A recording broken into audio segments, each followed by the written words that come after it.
Hello friend, SK કિચનમાં આજે બનશે પાપડ ચૂરી।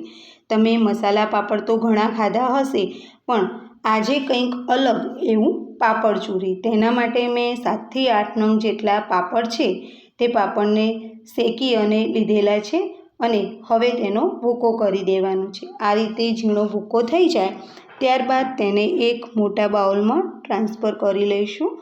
એક મોટા બાઉલમાં લઈ અને જો આ પાપડ તમે ઘીમાં શેકો તો પણ શેકી શકાય અને તમે ઘીમાં પાપડને ના શેક્યા હોય તો આને ઉપરથી પણ આ રીતે તમે 2 ચમચી જેટલું ઘી અંદર એડ કરી શકો છો, તેથી તેનો ટેસ્ટ ખૂબ જ સરસ આવે છે। અને ત્યારબાદ તેની ઉપર આપણે સૂકા મસાલા કરીશું, જેવા કે લાલ મરચું પાવડર છે, ધાણા જીરું પાવડર છે અને તેમાં ચટપટો ટેસ્ટ લાવવા માટે ચાટ મસાલો આપણે નાખીશું અને તેની સાથે આપણે મીઠું એડ કરવાનું છે, પણ મીઠું આપણે સ્વાદ અનુસાર લઈશું, કેમ કે પાપડની અંદર મીઠું હોય છે, માટે તેમાં આપણે મીઠું આપણા સ્વાદ અનુસાર જ લઈશું।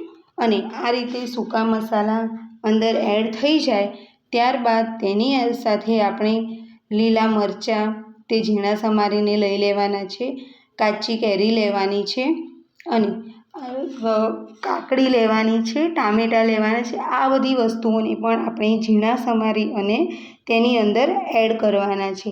આ બધી વસ્તુઓની સાથે તમને જેમ કે કેબીજ ભાવતી હોય કે પછી શિમલા મિર્ચ મરચાં છે કે તેની સાથે તમે અમેરિકન મકાઈ છે તે પણ તમે નાખો તો પણ સરસ લાગે છે।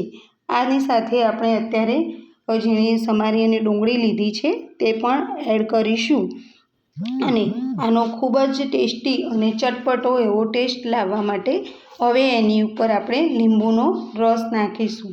આ રીતે તેમાં લીંબુનો રસ મિક્સ કર્યા બાદ તમે જુઓ કે કેટલું સરસ એવું આપણનું એક સેલેડ તૈયાર થયું હોય એવું લાગે છે। તમને મારા વિડીયો ગમતા હોય તો તમે કોમેન્ટ કરીને મને જરૂર જણાવજો।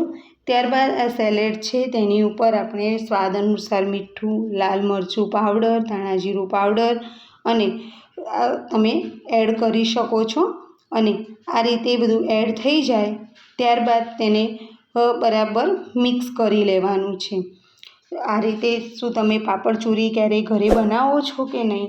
અને ના બનાવતા હોય તો આ રીતે બનાવી અને ખાવાનો પ્રયત્ન કરજો, તમને ખૂબ જ મજા આવશે અને ખૂબ જ ટેસ્ટી લાગે છે। ચટપટો એવો ફટાફટ બની જાય એવો હળવો નાસ્તો તૈયાર થઈ જાય છે।